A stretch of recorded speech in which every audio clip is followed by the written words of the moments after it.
This is an 8-minute recollection of a pilgrimage.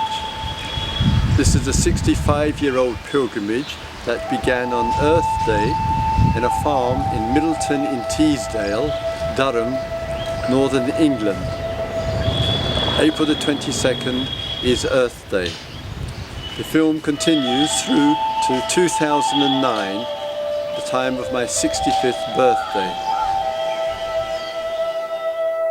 I am a war baby. My father was overseas fighting fascism. My mother lived on the farm as a caretaker in exchange for accommodation. After the war we moved to Norwood, South London. I went to St Anthony's Roman Catholic School in Annerley. I felt very blessed with a great childhood. Our family visited my uncle George Bate in Blackpool, a northern seaside town. During the 1950s, we lived in a council house at 108 Homestead Way, New Addington, outside Croydon. 108 represents infinity in the Buddhist tradition. I left the John Fisher School Purley aged 15. I wanted to make my own way in the world. I became a newspaper reporter for The Universe, a grand name for a Catholic weekly, and worked for the Irish Independent in London. In 1966 I realised I needed a new challenge, so in April 1967, still in my early 20s, I set off to the east. It was the summer of love. After Europe, I travelled through Turkey, Iran, Afghanistan, Pakistan, India and Nepal.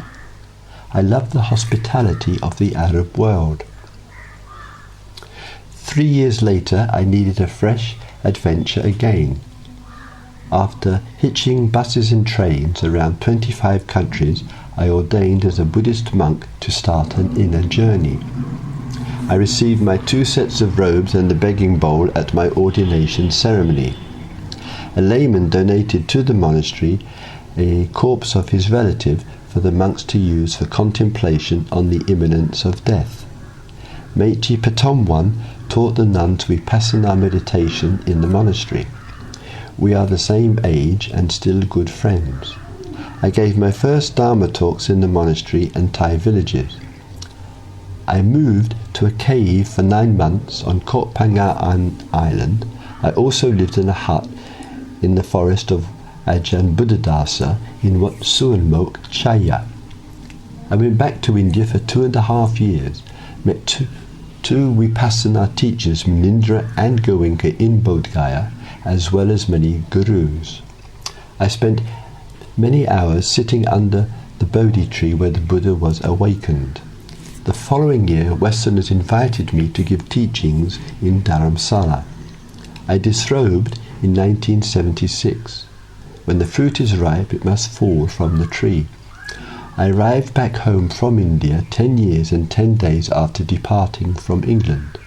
1 full circulation of planet Earth.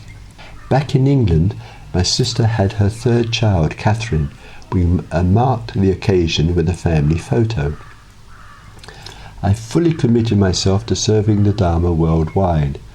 One has to attend to major issues for people, whether approval and disapproval, and live on donations to support my family and myself. I gave Dharma teachings in Massachusetts, USA, and met with other Dharma teachers. My partner, Gwanwin Williams, and I started an unexpected family and the adventure of being a father. We often took our daughter on my teaching assignments. The Dalai Lama would come to speak to my retreatants in Bodh Gaya. Between 1975 and 2010, the longest I have been at home is 8 weeks. I am home for a short stay and then fly off again.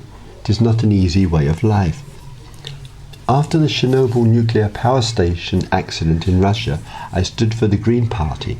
Our beautiful Earth seemed very vulnerable.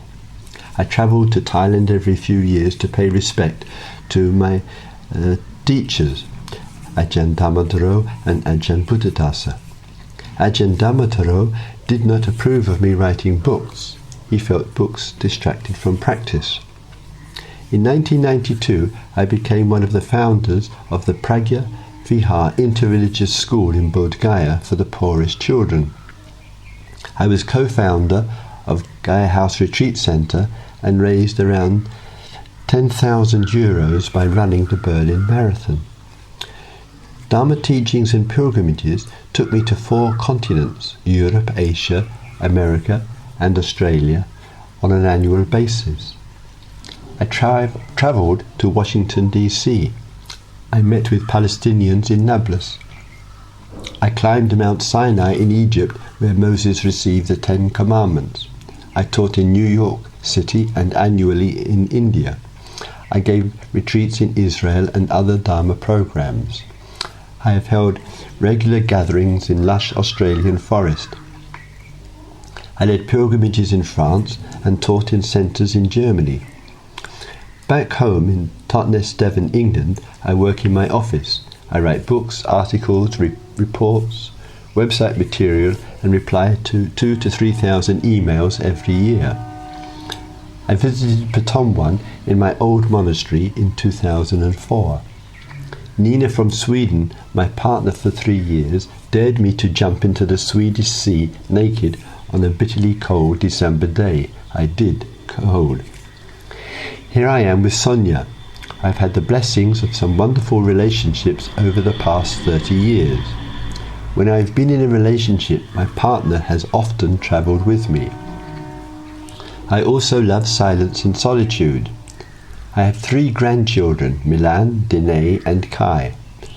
My daughter Nishona and her children live 20 minutes away on the bus in Torquay. I give a hand with shopping and the mountain of clothes washing. I go daily to the Barrel coffee shop in Totnes High Street for a latte, or read and write and discuss Dharma with friends. It's a 5-minute walk from home, a house that I have lived in for 27 years. My mother is now in her 90th year. I remain a small servant of the Buddha, the Dharma and the Sangha. My life has been full of many blessings. I hope your life too is also rich with blessings. Thank you for listening.